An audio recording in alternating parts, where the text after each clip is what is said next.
But my children are doing very well. They're 10 and 7, they're amazing, and I have to say all respect to my wife, who's doing an incredible, patient job of raising them. I don't know how she do it, because I can't do it. I had to babysit the other night. I lose it very quickly. But it's not like my wife isn't without limits. I mean, she has this thing, all women have this. She has a thing called a tether. Now, I don't know what a tether is. Men aren't allowed to know what a tether is. All we know is that women will find themselves somewhere along the tether at any time of the day. But we're not allowed any information as to where she's located upon it. There's no tethermometer, there's no update. She doesn't update us. No women update us on where they are on the tether. The first we learn of where they are on the tether is when they reach the end of the tether. And this can literally happen at any time out of the blue. This happened the other day. I opened the fridge and it was empty. I was just like, darling, there's nothing in the fridge. She just mimicked me. There's nothing in the fridge. I was just wondering what was for dinner. Whatever the fuck you want, Michael. I think I know what's happened here. You've reached the end of your tether, haven't you? I didn't even know you were in the danger zone, darling. You should have warned me. This is where you go out for dinner, obviously. This is where you go out for dinner. Going out for dinner, a lot of people here don't have children, and you go out for dinner, and you call it going out for dinner. A lot of people do have children, and they also call it going out for dinner with their children. Very, very different things, even though they're called the same thing. When you're not with your children, it's really a very social thing. It's not really about eating, it's about chatting, isn't it? Chatting. You know, the waiter comes over, you ready to order? We haven't even looked. Can we have 5 more minutes? Because we're just chatting. We're adults and we're chatting. The waiter comes over in 5 minutes. You ready now? We've done it again, guys. 2 more minutes. We're just chatting. When you're with your children, the waiter tries to leave the menu. Whoa, whoa, whoa, where are you going? We know exactly what we want from you. Have 4 margaritas, 4 Diet Cokes, and the bill. Bring the bill with the food. You ask the chef if he has Calpol or Nurofen or a combination of the two. And my wife's at the end of her tether. She'll have a large glass of white wine. When did waiters stop having pads? I don't understand this. They come over sometimes, there's quite a few people on the table, and they just stand there. Hi, guys. Hi, guys. So, what can I get you? I'll have 1 pad and 1 pen. That's for you, dickhead. Do your job. I'm here to test your memory. I find myself ordering less so they remember it. Write it down! I took my wife out the other night for date night. This is a great way to get her down to the more desirable place along the tether. Great for tether readjustment, date night. Of course I ruined it. I took her to this really expensive restaurant that would just really wound me up. They did this thing I've never seen it before. They gave me a menu with a normal menu with the food and the prices, and they gave her a menu with just the food, no prices. So we had a very different experience in this restaurant. She's like, oh, the lobster looks good. I'm like, no, it fucking doesn't. Looks awful. I think the green beans as a side order to share look rather yummy. She said, I wonder what the catch of the day is. It's £45, and you're not having it. Okay. I actually called the waiter over. I'm like, sorry, £45 for the catch of the day. What is it you've caught? Because if it's not a mermaid, you're overcharging. Do you understand?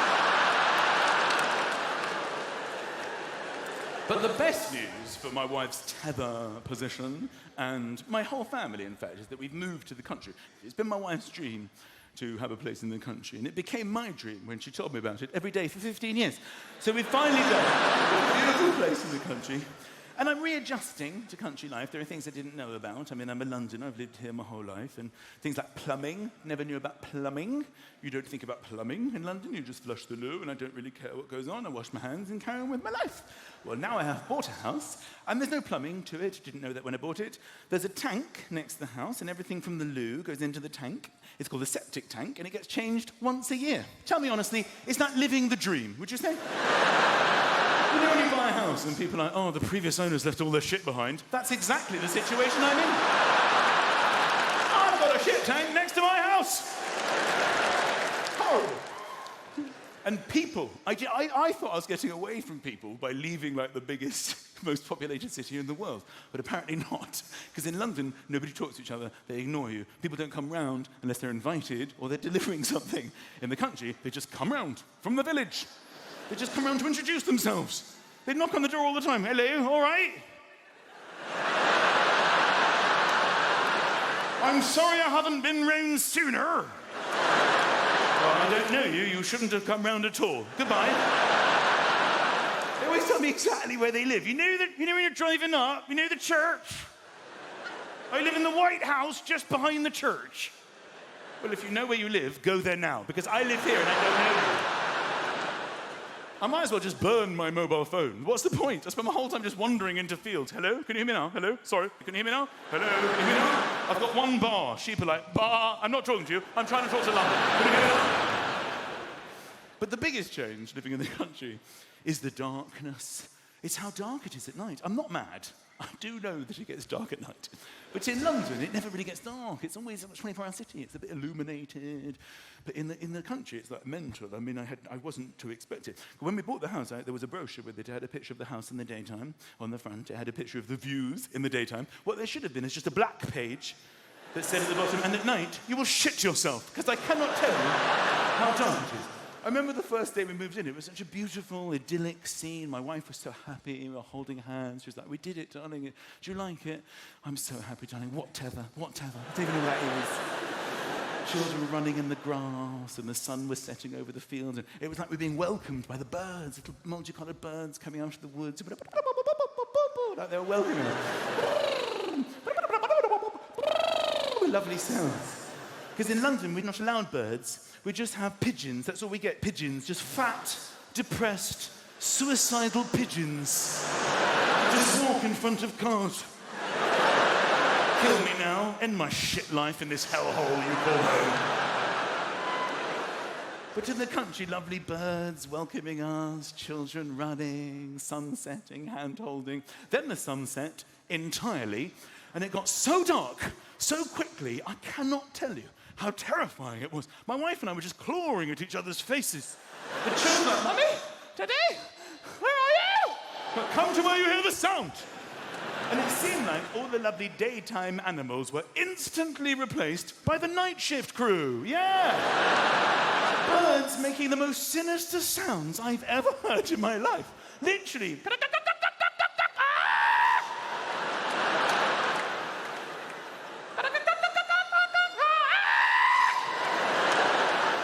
I'm like, darling, please tell me that's your new ringtone. What was that? In the pitch black darkness. Are you kidding? I actually Googled on my phone what bird sounds like a child crying in the woods. Because it literally sounded like that. Like, that with the... Our whole family were holding hands in a 360. Edging to where we hoped the house was. We couldn't see it in the dark, but we're drifting into the neighbour's field. My wife was like, we should go back to London. Let's just forget this. The dream is over. My children are like, I don't like it. And there seems to be a fox who lives at the house. Nobody told me this. I thought I bought the house. No, fox lives there.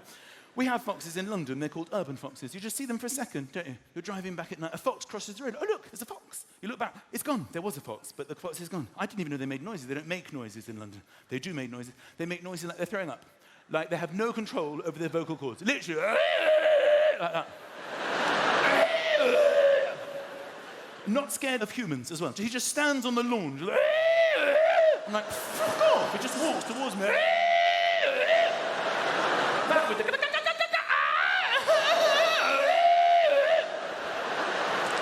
I think I heard one of the daytime animals get murdered on the way out.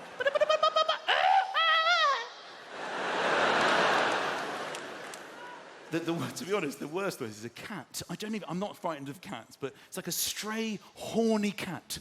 Cats on heat make the most horrible, yearning, slutty noise.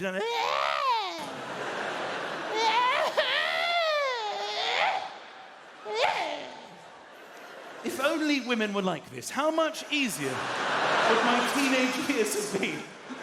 Have you met Deborah?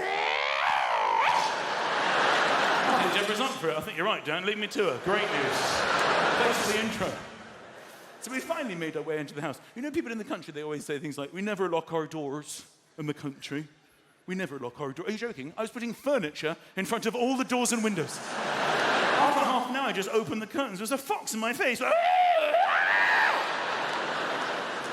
couldn't sleep. I thought I've made the biggest mistake moving here. I couldn't sleep. I was up at night. My wife, I kept staring at her. I went to the window. I remember this after about 2 or 3 days after we moved in. I went to the window, I opened the curtains, and it wasn't pitch black anymore. The moon was shining, the stars were twinkling. And I opened the window, and it was quiet as well. The fox had gone to sleep. The cat had got laid. It was fine. And I can see my breath. You know when you can see your breath? It's quite cold. It's quite fun. When you're in the daytime, you ignore it. But when you're on your own, you sort of play with your breath a bit. In Scotland, it's so cold they can only ever see each other's breath. That's why they panic when they're on holiday. Sorry, Ken, I had to wake you up. I thought you were dead. I didn't see anything coming out of your face. It's just so hot here in Malta. It's very disconcerting. So I'm standing at the window with the breath and the stars and the moon and the total silence, and I started to relax. I was like, yeah, this is what it's all about. It's far more dangerous in London. It's beautiful here. I've got to get used to this, and I just started to get used to the idea of being there.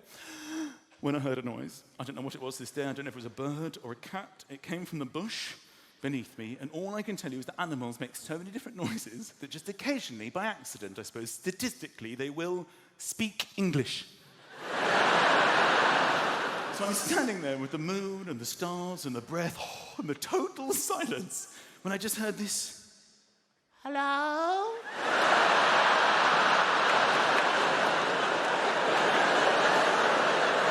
I don't think I breathed for about 15 minutes. I would have seen it come out of my face. Then it went again. Hello? I literally shut my pants. Which was frustrating because I could see the septic tank from the window. Because the problem is, it's my responsibility. That I feel so isolated. I think that's why I'm so worried, because whenever there's a noise in the house, it's always the same thing at night. My wife always wakes me up. She's like, Michael, wake up, wake up. So I'm like, what? What is it? I think there might be somebody downstairs. There's always somebody downstairs. I think I heard a noise coming from the kitchen. Sometimes I hear the noise too. She's like, well, go on. What do you mean, go on? Go and see. Go and see? That's not the way I planned on dealing with this situation. I think we should hide as a family and await rescue. She always says the same thing. But Michael, you're the man of the house. You're right, darling, I am the man of the house. But what concerns me at this very moment is I think there might be another man in the house. And I've decided to make him the man of the house on this occasion. Welcome to my Netflix special! Was cut bespokely for my body about a year ago, and it's not a body I have anymore, unfortunately. I've found I have to express myself, gesticulate below this line, because when I raise my arms beyond that, this has started. Jacket boobs, ladies and gentlemen. I did the show in America. They were wild, whooping, cheering, laughing and everything. I went on social media after the show. Everything was in capitals. Michael McIntyre was awesome. He blew the roof off. He was incredible! Because I don't get that here, I'm going to be honest with you. The best I get from British people is, he didn't disappoint. My wife and I were the same age. Little things have started changing. Not exactly old age, but little differences. For example, we can't stay up at night. We pass out. Every single, about 9:30 is a late one for us. We get so tired. You know when you click on the Netflix thing and it goes boom? That's the sound of my wife and I's head hitting the pillow and passing out. We can't get beyond it.